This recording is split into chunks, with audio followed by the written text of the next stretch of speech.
Doc on the Run. We help injured runners run.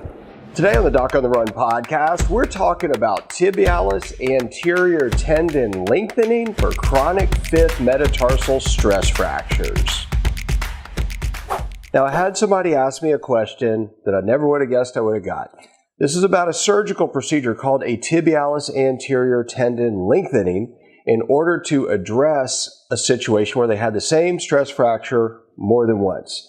So let's talk about what happened. When we look at your foot,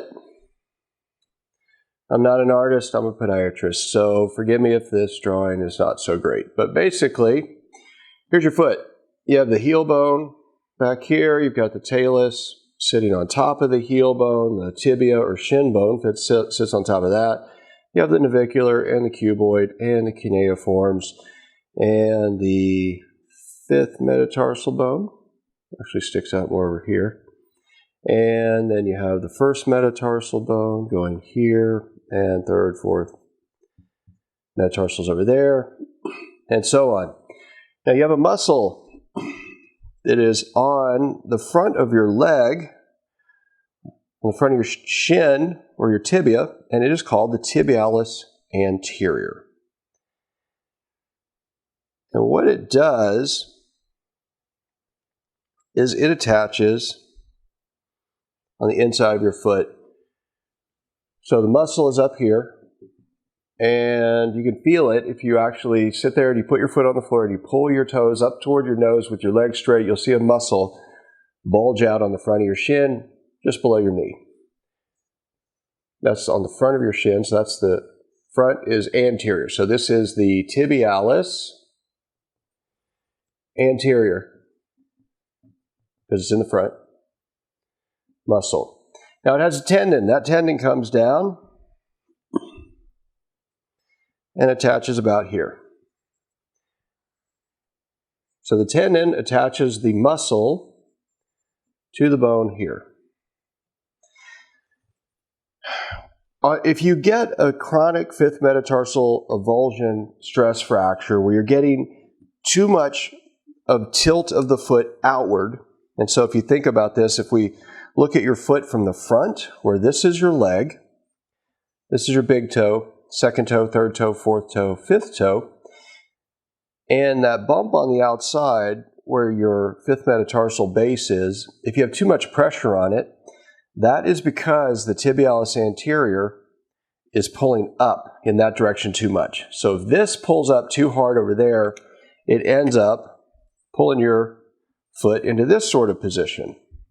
And that puts the base of the fifth metatarsal on the ground when you run because your foot is effectively tilted over too far.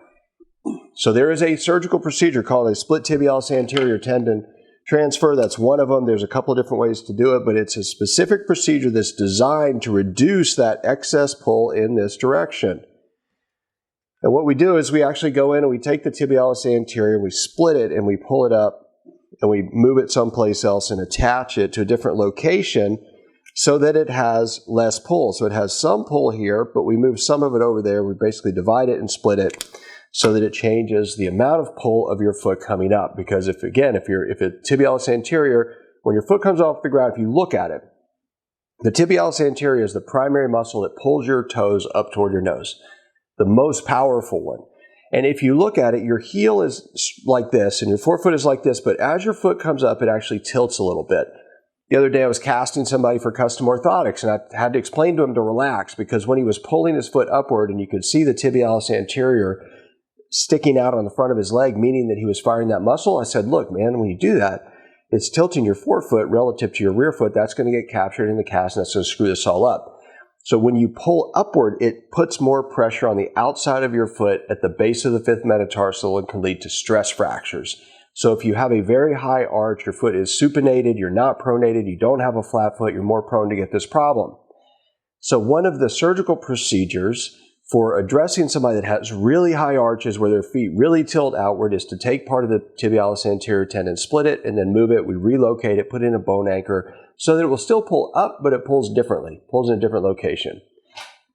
Very interesting that somebody found this and wanted to ask this question, because you'd have to do a lot of digging to find this procedure, first of all. And it's not usually done for runners. It's usually done for people that have a really bony, what we call cavus foot or super high arch foot, and they're getting pain on the outside of their foot and maybe even getting stress fractures there, but they're not runners. So why would I worry about that? Well, the pros is that, yes, it will actually decrease the amount of pressure for sure on the outside of the fifth metatarsal if you do that procedure. There's nothing free in medicine. For every good thing, there's a bad thing. So the good thing, less pressure on the outside of the foot. The bad thing, it pulls upward, generally speaking, with less force.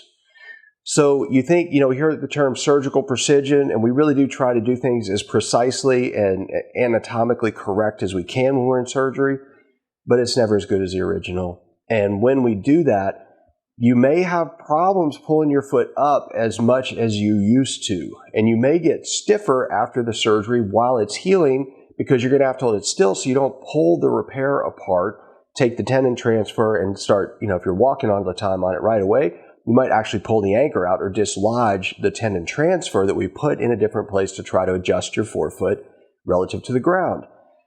If that happens and it doesn't actually pull up as much, either because the tendon transfer has made the tibialis anterior weaker, or because your Achilles tendon, which is the largest one in your body, gets stiffer after the surgery while you're recovering, then the net result is that you have what we call an equinus deformity, meaning that your foot doesn't come up as much. It may then mean that you have you're going to get different issues when you run. Like if you run on trails and you're running uphill, you have to pull hard to clear the ground as you swing through because you're running uphill.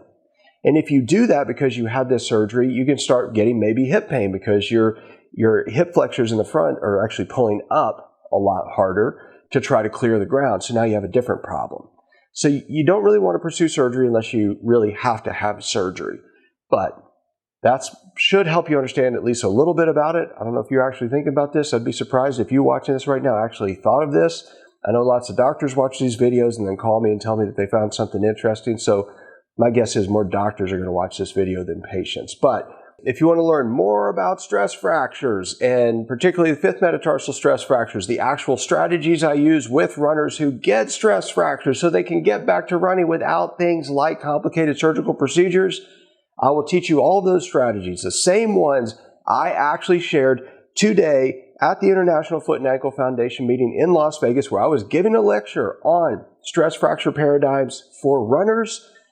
I'll share those with you for free at the Stress Fracture Masterclass. You can come sign up and join me at docontherun.com/stress fracture masterclass. So go sign up and I'll see you in the training.